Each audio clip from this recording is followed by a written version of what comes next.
আসসালামু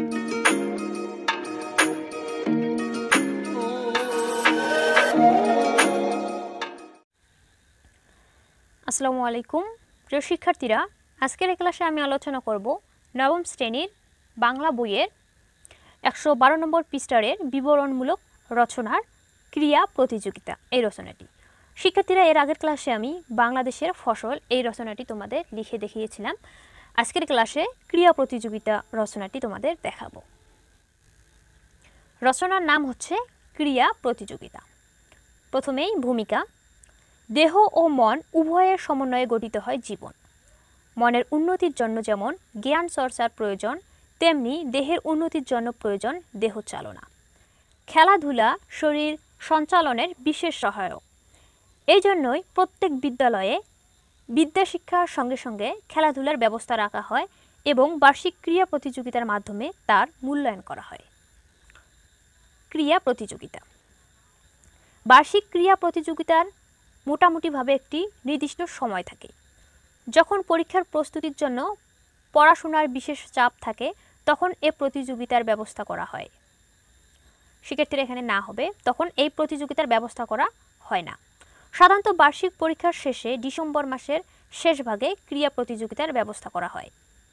কোথাও বা নতুন বছরের শুরুতেই এ প্রতিযোগিতা হয়ে থাকে। ক্রিয়া প্রতিযোগিতা পরিচালনার প্রধান দায়িত্ব থাকে ক্রিয়া শিক্ষকের উপর। অন্যান্য শিক্ষকদের উপরও কম বেশি দায়িত্ব ন্যস্ত করা হয়।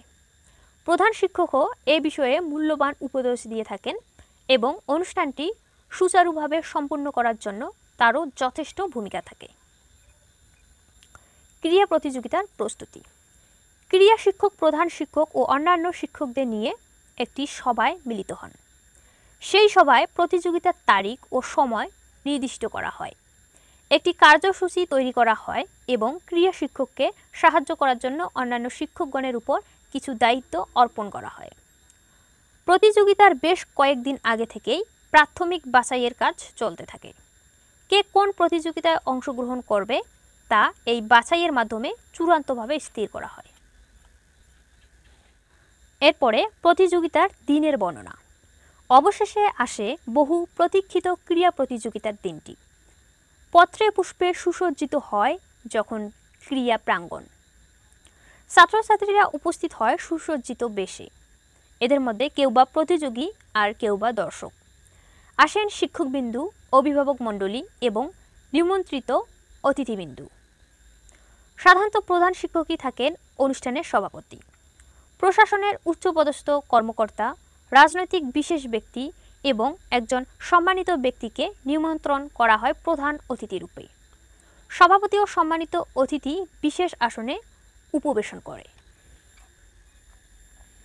মূল প্রতিযোগিতা। সকাল 8টা বা 9টার দিকে অনুষ্ঠান শুরু হয়। জাতীয় পতাকা উত্তোলন ও জাতীয় সঙ্গীতের মাধ্যমে অনুষ্ঠানের শুভ সূচনা হয়। তারপরে প্রতিযোগীদের কুচকাওয়াজ শুরু হয়। কুচকাওয়াজ শেষে তাদেরকে শপথ বাক্য পাঠ করানো হয়। এরপর শুরু হয় ক্রিয়া প্রতিযোগিতা। উচ্চ লাভ, দীর্ঘ লাভ, বর্ষা নিক্ষেপ, চাকতি নিক্ষেপ, 3 পায়ের দৌড়, মুরুগ যুদ্ধ, বিভিন্ন দৈর্ঘ্যের দৌড়, হাড়িভাঙ্গা প্রভৃতি ক্রিয়ায় প্রতিযোগী ছাত্রছাত্রীরা অংশগ্রহণ করে। এই অনুষ্ঠানের একটি আকর্ষণীয় দিক হচ্ছে যেমন খুশি তেমন সাজ নামে বিশেষ প্রতিযোগিতা। বিচিত্র রূপে সজ্জিত হয়ে ছাত্রছাত্রীরা দর্শকদের মনে বেশ আনন্দের সঞ্চয় করে। শিক্ষক এবং অভিভাবকগণও 2-1টি খেলায় অংশগ্রহণ করেন। এদের মধ্যে উল্লেখযোগ্য কাছি টানাটানি এবং বালিশ নিক্ষেপণ। কখনো কখনো কার্যনির্বাহী কমিটিও শিক্ষকদের মধ্যে এই প্রতিযোগিতা হয়ে থাকে। খেলা শেষে শুরু হয় পুরস্কার বিতরণী। প্রধান অতিথি সাধারণত পুরস্কার বিতরণ করেন।